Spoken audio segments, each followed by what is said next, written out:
Tai Regina ir aš Virginija, kurios pasirodo jau nei daug, nei mažai, o 40 metų mes šitame kolektyve, Valaukija.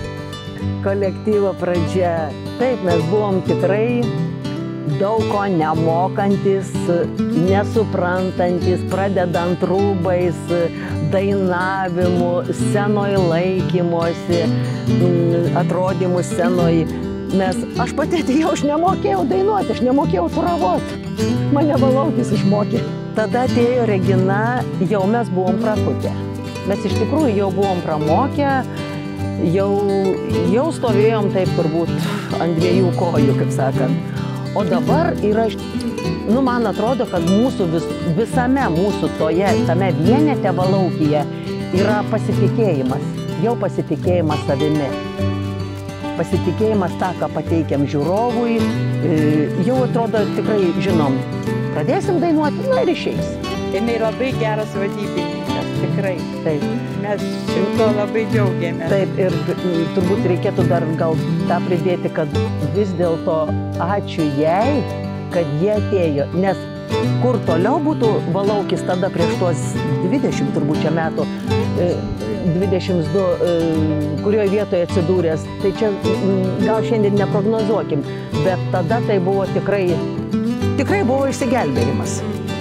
Taip, šaunuolė jinai, mes džiaugiamės ją, o kad vadybininkė jinai gera, tai taip, su ja galima daug padaryti, daug kur baiti. Atsakomybė visą laiką yra ir visą laiką drepam išeidamas į sceną.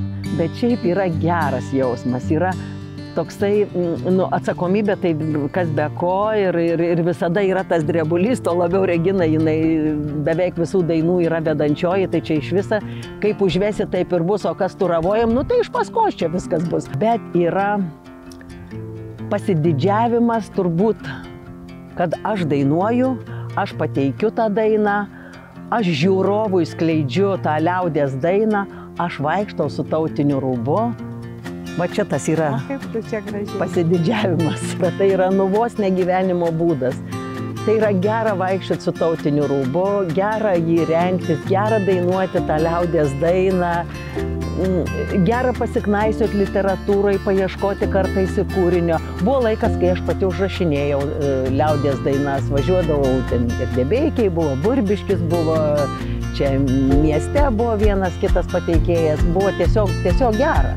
O liaudies daina, tai mūsų nuomonė yra, jinai atrinkta, susluoksniuota, sudėliota. Joje jau viskas pasakyta taip, kad ten nebegali nieko nei pridėti, nei atimti. Ten tiesiog raktažodžiai savi tokie yra ir tik tai reikia truputuką ją mokėti savaip skaityti, savaip įskaityti. Ten tiek yra paslėpta, tiek yra tokio užkoduoto, to, ko tiesmukiškai niekas nepasako ir nesako, bet taip ten yra su įkritusiais vainikėliais, su po kojelėm pamintais, žirgelio pamintais vainikėliais, juk čia taip, toks kodas yra pasakytas ir tokia ta liaudies daina, jinai taip suguldyta, susluoksniuota. Ko palinkėtume Valaukiui? Na ko, visko. Visko, koncertų kuo daugiau. Išvykų, koncertų, jaunų žmonių ateinančių. Vis tiek kaita yra reikalinga ir geras dalykas yra ta kaita. Išmokysim Baranauską giedoti, Baranausko giesmes, jaunimą. Taip. Sėkmės. Sėkmės, sveikatos. Dainų.